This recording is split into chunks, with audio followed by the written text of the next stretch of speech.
नमस्कार, मैं हूं आमोद श्रीवास्तव।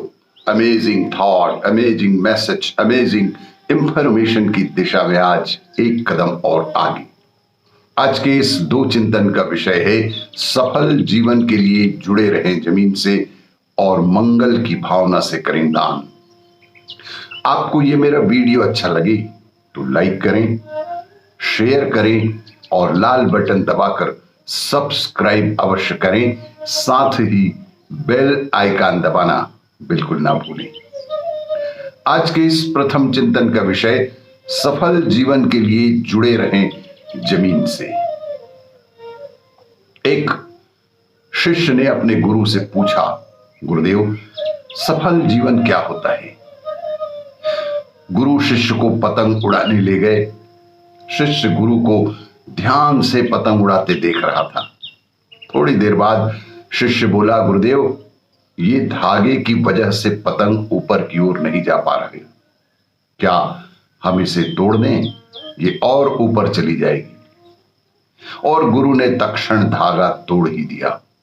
पतंग लहराकर इधर उधर डोलते हुए नीचे आई और अनजान जगह पर जाकर गिर गई।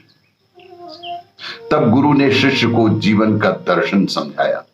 बेटे, जिंदगी में हम जिस ऊंचाई पर हैं, हमें अक्सर लगता है कि कुछ चीजें जिनसे हम बंधे हैं वह हमें और ऊपर जाने से रोक रही है, जैसे कि घर, परिवार, अनुशासन, माता पिता, गुरु और समाज। हम उनसे आजाद होना चाहते हैं। वास्तव में यही वो धागा होते हैं जो हमें उस ऊंचाई पर बना के रखते हैं।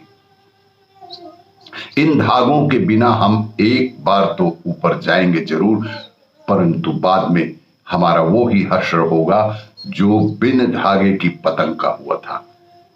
जीवन में यदि तुम ऊंचाइयों पर बने रहना चाहते हो तो कभी भी इन धागों से रिश्ता मत तोड़ना। धागे और पतंग जैसे जुड़ाव के सफल संतुलन से मिली ऊंचाई को ही सफल जीवन कहते हैं। गुरु ने कहा कि बेटा, सफल जीवन के लिए अपनी जमीन से जुड़ाव होना बेहद जरूरी है। सफल होने के बाद कभी भी अपने अतीत को नहीं भूलना चाहिए। गुरु ने कहा, जो व्यक्ति अपनी जमीन से जुड़ा रहता है वो लंबे समय तक सफलता का आनंद लेता रहता है। इसलिए सफल जीवन के लिए सदैव ही जमीन से जुड़ा रहना चाहिए। आज के इस दूसरे चिंतन का विषय मंगल की भावना से करें दान। एक समय की बात है, एक सेठ ने अन्न सत्र खोल रखा था। उसने दान की भावना तो कम थी, पर समाज उन्हें दानवीर समझकर उनकी प्रशंसा करे, यह भावना उनके दिमाग में प्रमुखता से थी। वर्ष के अंत में अन्न के कोठारों में से जो सड़ा गला अन्न बिकने से बच जाता था वह दान के लिए भेज दिया जाता था। प्रायः सड़ी ज्वार की रोटी ही सेठ के अन्न सत्र में भूखों को प्राप्त हो पाती थी। पुत्र वधू को जब पता चला कि उसके ससुर के खोले हुए अन्न सत्र में सड़ी ज्वार की रोटी दी जाती है तो उसे बेहद दुख हुआ। उसने अन्न सत्र से सड़ी ज्वार का आटा मंगवाकर एक रोटी बनाई और सेठ को वह रोटी परोस दी।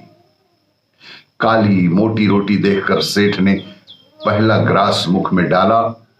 ग्रास मुख में जाते ही वे थू थू करने लगे और थूकते हुए बोले, बेटी, घर में आटा तो बहुत है, यह तूने रोटी बनाने के लिए सड़ी ज्वार का आटा कहां से मंगवाया? पुत्रवधू बोली, पिताजी, यह आटा परलोक से मंगाया है। जो दान पुण्य हमने पिछले जन्म में किया वही कमाई अब खा रहे हैं, और जो हम इस जन्म में करेंगे वही हमें परलोक में भी मिलेगा। हमारे अन्न सत्र में इसी आटे की रोटी गरीबों को दी जाती है। परलोक में केवल इस आटे की रोटी पर रहना है। सेठ को अपनी गलती का एहसास हुआ। उन्होंने अन्न सत्र का सारा सड़ा आटा उसी दिन फिकवा दिया।